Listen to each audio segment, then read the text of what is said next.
Good morning. We are at day 103 of Journey Through the Word, and we are looking at Genesis 37 verse 18 to 36. I am just going to highlight a few scripture verses for you and tell you this wonderful, interesting story of how Joseph was rescued, even though his brothers intended to kill him, and how God used people to bring Joseph to the exact place God planned for him to be, in a position to save the Israelites from hunger, in a position to be placed second in charge of Egypt, which we will see later. So come on this journey with me and look at Joseph. So in Genesis 37, we read in verse 20 that as Joseph was approaching, his brothers saw him coming and they said, "Let's kill him." How do you think they recognized him? I'm sure it was because of his robe. They recognized him by his multicolored robe. He didn't wear a normal robe like they did because he was set apart. His father favored him and gave him a special robe. And if I look at it from my perspective, I think because Jacob favored Joseph and gave him this robe, it could have created a feeling of rejection for his brothers. And now, out of rejection, they are now making plans to kill him. And they called him the dreamer. Let's just kill the dreamer and let's see what will become of his dreams. So the first thing they did, as Joseph came closer, they ripped off his clothes. They ripped off his robe, which they were jealous of.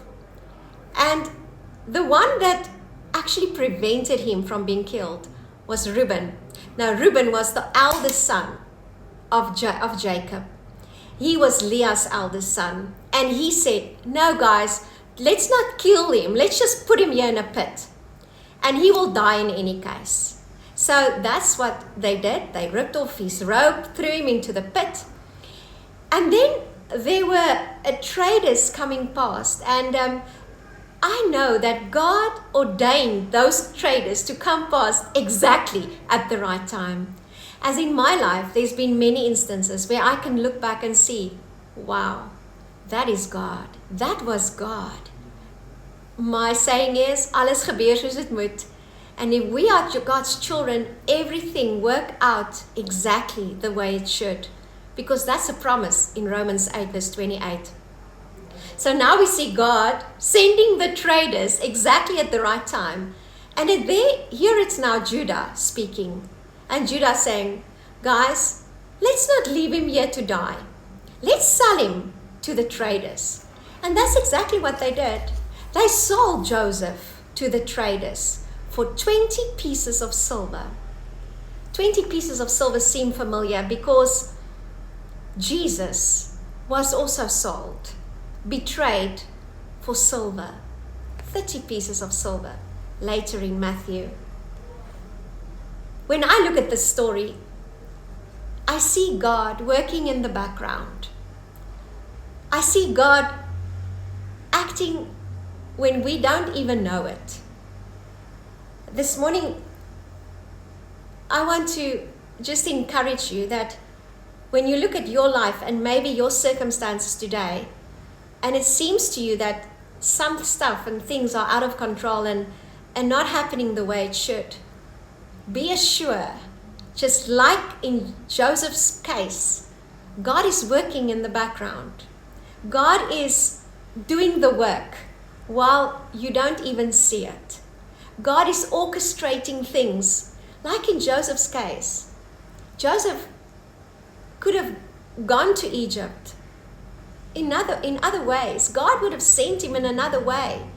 But God chose to do it this way because God was also working in Joseph. Maybe Joseph was arrogant and full of pride because of his beautiful robe and the favor of his father, and also acting that out the whole time. But God also was busy with a journey with him, working in his life. as God is working in our lives, and everyone's journey is different. Your journey is different from mine. But God knows exactly what the end result should be.